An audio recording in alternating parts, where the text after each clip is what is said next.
السلام علیکم ناظرین، پچھلی کیس کے آخر میں آپ نے دیکھا کہ تربت نے کاتالونیا والوں کے لیے جال بچھایا تھا اور ان کے سربراہ سیلمو کو گرا دیا تھا، لیکن آخر میں وہ بھاگنے میں کامیاب ہو گیا تھا۔ اس کیس کے آغاز میں سوگت کا منظر سامنے آتا ہے۔ پادری گریگور سوگت کے لوگوں سے خطاب کر رہا تھا۔ اسی دوران کوسس کے لیے کام کرنے والا بہادر اس کا نشانہ لینے لگتا ہے۔ کوسس کا کمانڈر بھی سوگت میں موجود تھا۔ کچھ دیر بعد پادری گریگور ایک بچے کے پاس آ کر اسے پیار کرنے لگتا ہے تو بہادر تیر چلا دیتا ہے۔ اس طرح گریگور شدید زخمی ہو جاتا ہے۔ عثمان کہتا ہے، پادری گریگور حوصلہ کریں، لیکن کچھ دیر میں پادری گریگور بے ہوش ہو جاتا ہے۔ اس کے بعد اسے سوگت کے سرائے کے اندر لایا جاتا ہے اور اس کا علاج شروع ہو جاتا ہے۔ کمرال ابدال اس کے جسم سے تیر نکال دیتے ہیں اور پھر اس کے زخم پر گرم خنجر لگا کر زخم بند کر دیتے ہیں۔ تھوڑی دیر بعد گندوز بھی وہاں پہنچ جاتا ہے اور عثمان کو کہتا ہے، حضور سنگر آیا ہے، وہ آپ سے کچھ کہنا چاہتا ہے۔ یہ سن کر عثمان باہر آ جاتا ہے تو سنگر سپاہی کہتا ہے، ہمیں اپنے کھوجیوں سے خبر ملی ہے، روگاتوس کا قافلہ ایکاسو کے مقام سے گزرے گا۔ یہ سن کر عثمان کچھ سوچنے لگتا ہے۔ اس کے بعد جنگل کا منظر سامنے آتا ہے۔ عثمان اور اس کے سپاہی روگاتوس کے قافلے کی طرف جا رہے تھے۔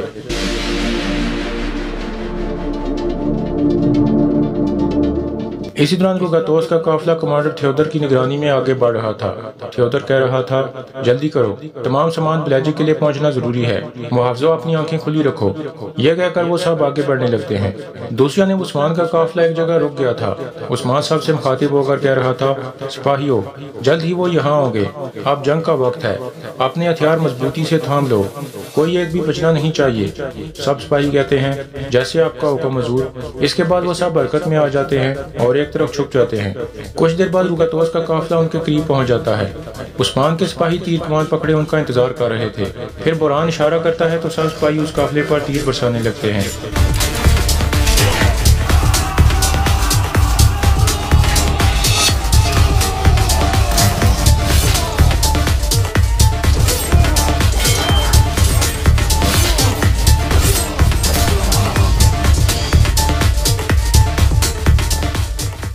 عثمان کو دیکھ کر کمانڈر تھیودر بھاگنے لگتا ہے، جبکہ عثمان اس کے پیچھے بھاگنے لگتا ہے۔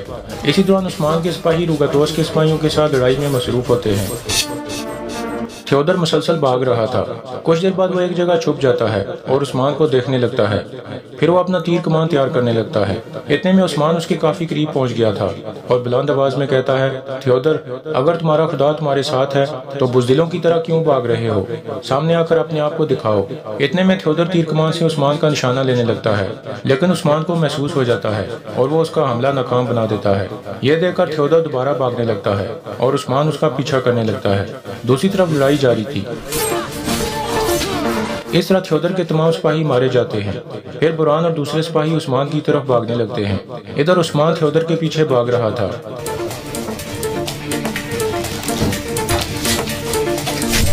اس طرح عثمان کمانڈر تھیودر کے کندھے میں خنجر گھونپ دیتا ہے۔ تھیودر کہتا ہے، میرے کندھے کئی بار کٹ چکے ہیں عثمان، اب مجھے درد محسوس نہیں ہوتا۔ یہ کہہ کر وہ خنجر نکال دیتا ہے۔ پھر عثمان کہتا ہے، جب میں تمہارا سر اتاروں گا تو پھر تم درد ضرور محسوس کرو گے۔ اس کے بعد لڑائی شروع ہو جاتی ہے۔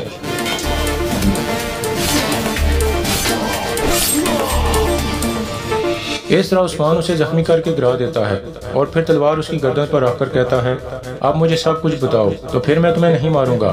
تھیودر کوئی جواب نہیں دیتا۔ پھر عثمان کہتا ہے، مجھے بتاؤ کہ تمہارے گورنر کے باقی قافلے، ان کے راستے اور ان میں سامان کیا ہے، مجھے سب کچھ بتاؤ، اور یہ بھی بتاؤ کہ بلیجک قلعے میں کتنے سپاہی ہیں۔ تھیودر مسکراتے ہوئے کہتا ہے، کبھی نہیں بتاؤں گا۔ عثمان کہتا ہے، تو پھر تمہاری زندگی بہت قیمتی نہیں ہے۔